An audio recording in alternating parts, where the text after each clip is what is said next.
Today I want to talk about personal choices. Personal choices in our experience of the world. You see, I feel that you really have to curate your own experience in this algorithm-driven world.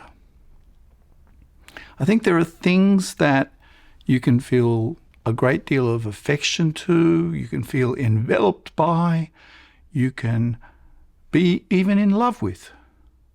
And they aren't necessarily your profession, they aren't friends or relatives necessarily. You may have very special, unique things that give you joy.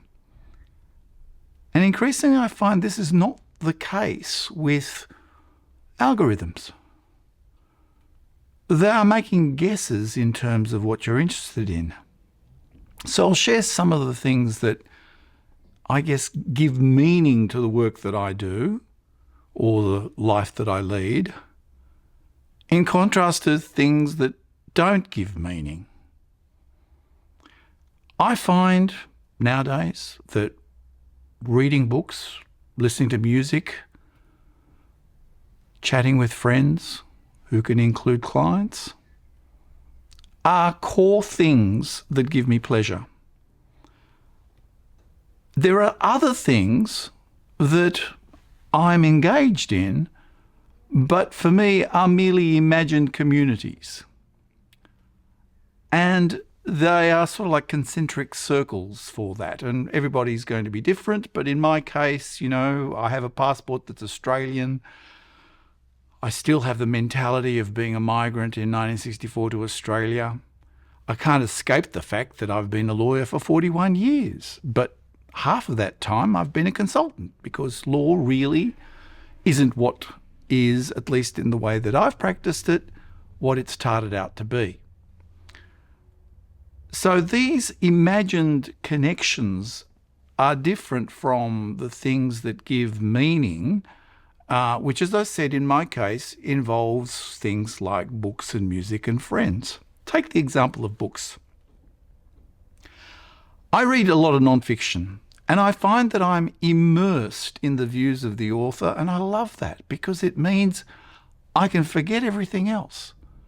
And I can think, sometimes on hours on end, in somebody else's world. But as soon as the screen comes in, screen entertainment gets involved, the algorithms feed one with what they're guessing you might be interested in. And some of it can be highly repetitive. I mean, they're not that smart. So I think this is really a talk about the necessity for curation. And I take that very seriously. So I've curated my music collection, my book collection, my photo collection. It's a little bit of a world of my own.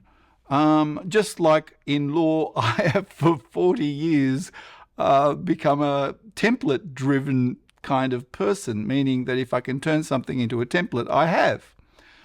It's a curated world, which helps me kind of deal with the otherwise complexity of the other situation. So really, this is a sunset talk, one that I haven't given in a long time, that's specifically about each of us and how we actually address the world that we're in without having to pretend that the relevant electronic platform frames are what we need to actually respond to, because those frames are designed fundamentally to promote an advertising-driven life. They are there to get you to buy something, to take somebody else's message. Now that's perfectly fine. We all have to sell something. But to curate that is the core of how I at least find myself maintaining sanity. And in truth, I have found it very difficult to maintain sanity in a world dominated by increasing hypocrisy. So I might just end there. So the point is that living in an algorithm-driven reality is a given. That's what is happening. But the response needs to be curation. And I've given some examples of how I do it. I hope that's useful to you. Thank you for listening.